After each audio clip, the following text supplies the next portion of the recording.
Alors, dernière vidéo concernant les démarrages moteurs. Donc, on va parler du démarrage statorique, puis du démarrage électronique. Donc, toujours pareil, hein, cours téléchargeable sur Frotechno. Donc, là ici, vous avez donc les trois temps d'un démarrage par autotransformateur. Donc, là ici, on retrouve ici le symbole d'un enroulement moteur. Il faut imaginer qu'on va alimenter les trois enroulements.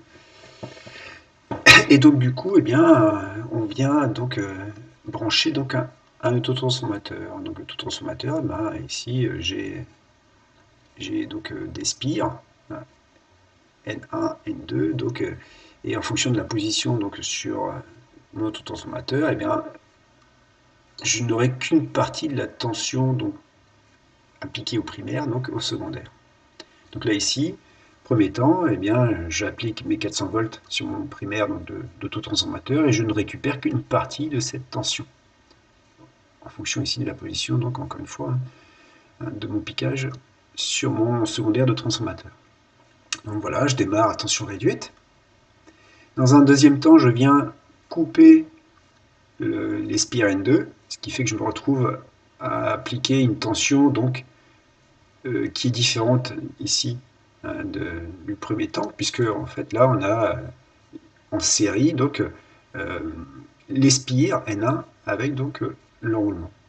Alors que tout à l'heure, dans le démarrage de tout à l'heure, on avait les spires N1 en série avec l'enroulement qui était en parallèle avec les spires N2. Donc on a une tension qui augmente, hein, ici dans le deuxième temps. Et puis dernier temps, on vient chanter les spires N1, ce qui fait qu'on vient appliquer la tension réseau donc, sur l'enroulement. Fin du démarrage, mon enroulement reçoit donc sa tension nominale. Alors si on regarde les caractéristiques, eh bien, bonne nouvelle, l'intensité de démarrage est inférieure à l'intensité nominale. Hein, puisqu'ici on a une formule, l'intensité de démarrage, c'est la tension de démarrage sur la tension nominale au carré, multiplié par l'intensité nominale. Donc on démarre avec une intensité plus faible que l'intensité nominale.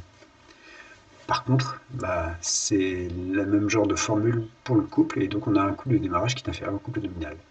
Donc on ne peut absolument pas envisager un démarrage par autotransfo ou par résistance statorique si la machine entraînée n'est pas équipée en démarrage à vide, réduction de puissance.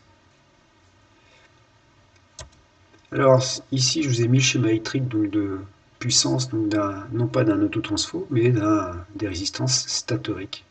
Donc là on retrouve eh bien, un contacteur KM1, un contacteur KM11 pour chanter les résistances R1, puis un contacteur KM12 pour chanter les résistances R2. Donc premier temps du démarrage alimente KM1. Et donc mon moteur est alimenté sous tension réduite puisque j'ai une partie de la tension ici sur R1 et une autre partie sur R2. Voilà, donc je démarre tension réduite, puis j'alimente KM11, donc du coup je viens chanter, donc du coup KM1 reste alimenté, et je viens donc chanter mes résistances R1. Donc j'augmente ma tension ici, appliquée à mon mouvement. Et puis dernier temps, ben, je viens alimenter KM11 et KM12, et donc du coup je viens chanter et j'applique directement ma tension nominale donc à mon enroulement. Donc fin du démarrage. Voilà comment ça fonctionne. Donc là ici, on va maintenant voir le démarreur électronique qui, dans son principe, est exactement le même fonctionnement que par autotransformateur. Voilà, donc ici vous avez la photo d'un démarreur électronique. Bon, j'insiste pas, hein, borne entrée-sortie, voilà. Au niveau des courbes caractéristiques, eh ben, rappelez-vous, on retrouve ici la courbe de l'intensité absorbée donc, en démarrage direct, donc il faut l'intensité nominale, puis il diminue, voilà. Et puis le couple de démarrage direct, voilà, en bleu ciel.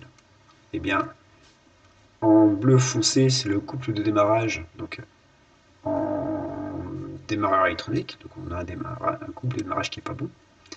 Par contre, l'intensité de démarrage, vous voyez, elle est bridée, hein, ici linéairement, elle est bridée donc grâce à l'électronique du système qu'il y a à l'intérieur du démarreur.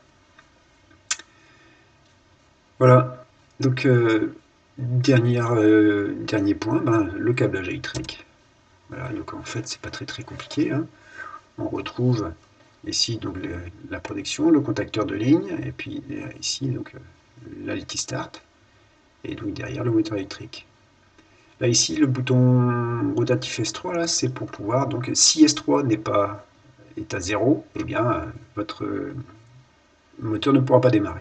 il ne pourra démarrer que si S3 est sur on. Donc, voilà, donc du coup, si S3 est sur on, si vous appuyez sur S2, eh bien, hop, vous alimentez la bobine Cayman. S'il n'y a pas de défaut sur l'Alti Start, eh bien, vous avez une auto-alimentation et puis bah, vous alimentez votre moteur qui démarre suivant le protocole donc, que vous avez défini donc, en paramétrage donc, dans l'Alti Start. En fait, c'est souvent des temps de démarrage. Voilà, ça y est, c'est fini. J'ai fini mon explication, donc je vous invite à venir donc, sur Froid Techno pour répondre à quelques questions donc, dans un QCM. Bonne journée.